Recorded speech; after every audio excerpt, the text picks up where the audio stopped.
Amici and amicae, discipuli optimi and discipuli optimi, salvi situs. All right, today's part 2 of the verb review. Last time around I showed the full conjugation in the indicative, and today we're going to start to look at the subjunctive mood, which is going to come up in chapter 4 or scene 4 of the Mostellare. So this is a good time for us to review a little bit of the subjunctive mood.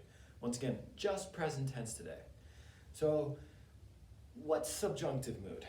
Subjunctive mood is the mood of the realm of possibility, of things that could or might happen or might not. It's conditions with if, and it's whenever in English we change from will to would, from can to could, shall to should. So the subjunctive mood, one student of mine once explained, like it just makes everything kind of fuzzy. Today we're going to look at the present subjunctive. And so I want to talk about the uses of the present subjunctive before I get into how the forms are different from the indicative.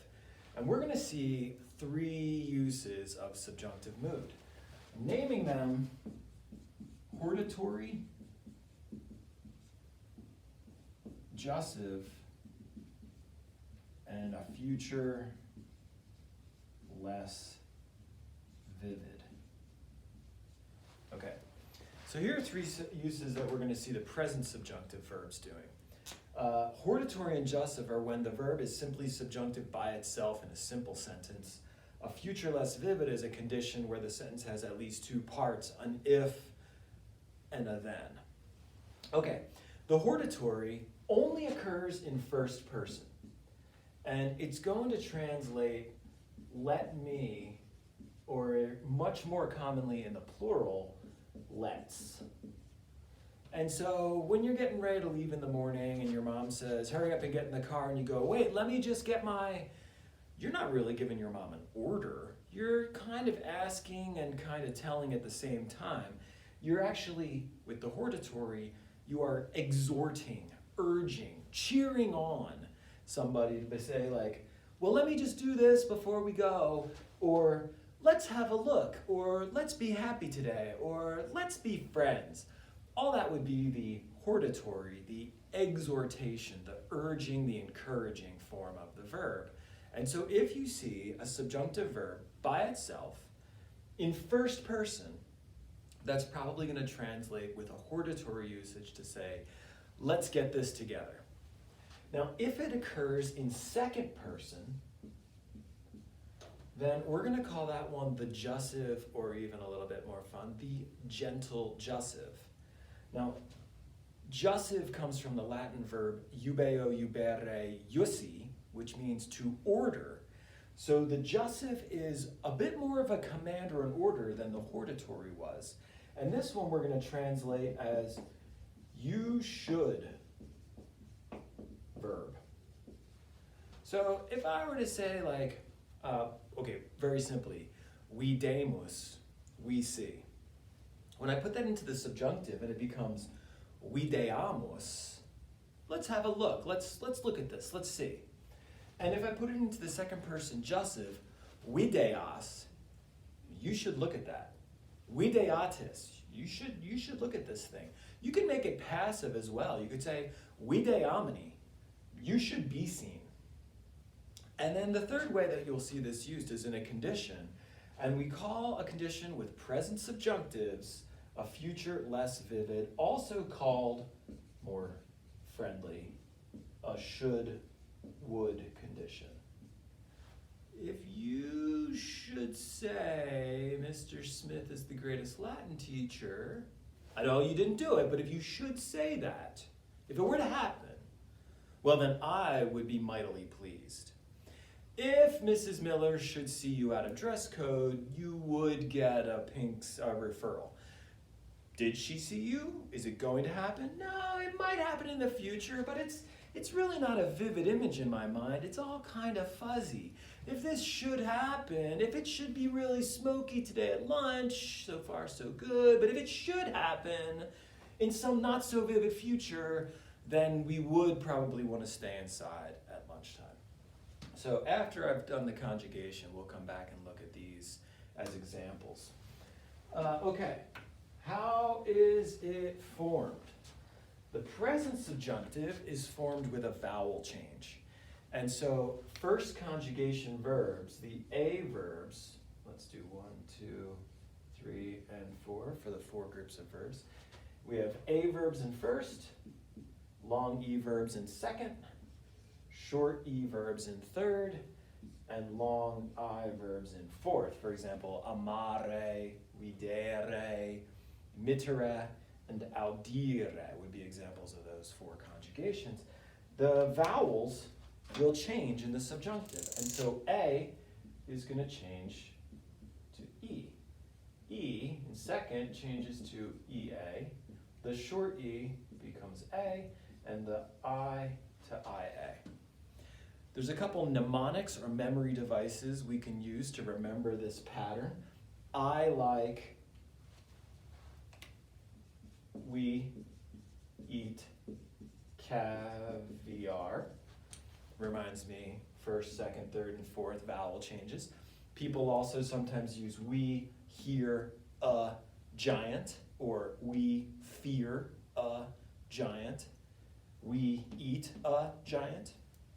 Whatever you want to come up with to remind you of that. This is going to show up in the forms later. So come up with some tricky trick that helps you remember.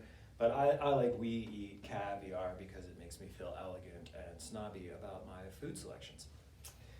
So that would mean if we conjugated amo, amas, amat, amamus, amatis, amat is going to change to amem, ames, amet, amemos, ametis, ament. Can it be passive? Sure. You just use aristor, more, many, entor. So then we would get amer, ameris, ametor. In the other conjugations, there's really nothing you need to do except remember the vowel change pattern. So video, vides, videt becomes videat, plural, videant. And you could make it passive, videator, videantor. Third conjugation verbs are going to change from the I stem to a.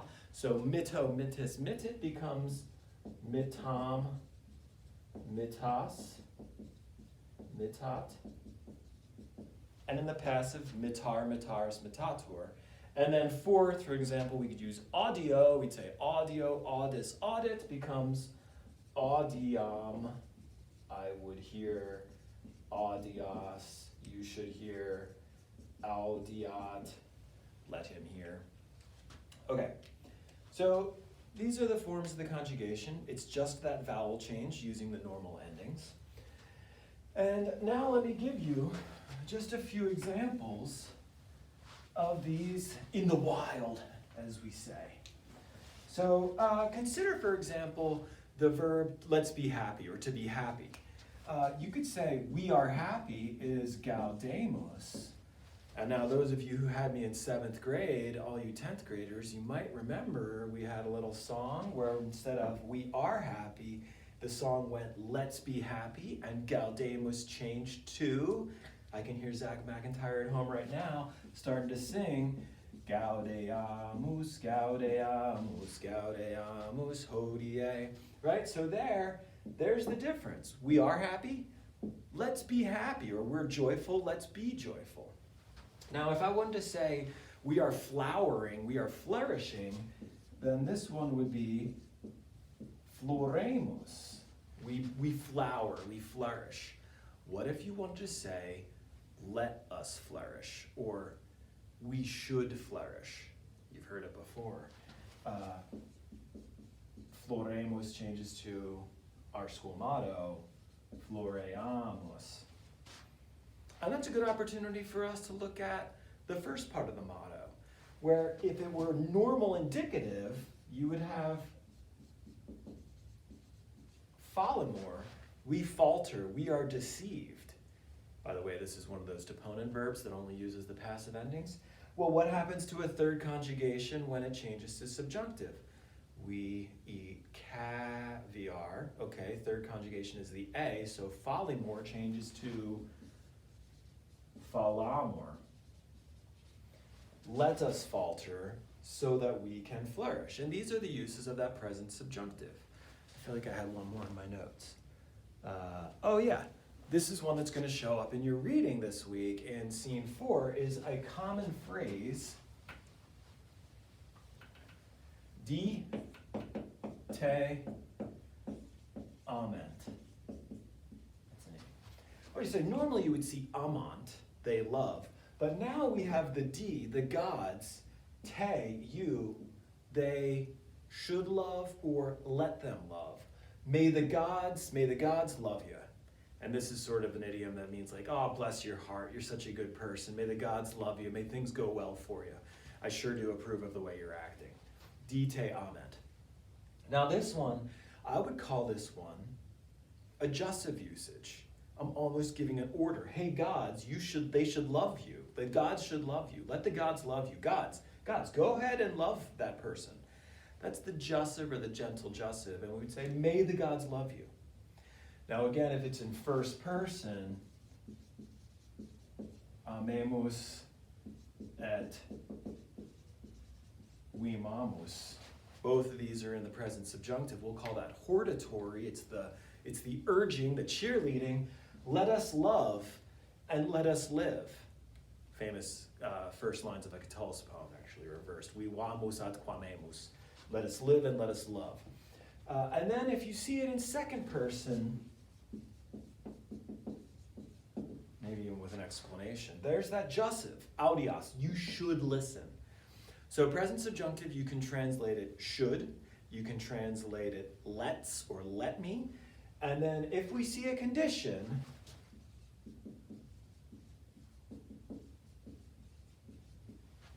if you should see me, might happen, might not, it's in the future, but it's really possible. It's not so vivid, it's not so clear, it's a less vivid condition.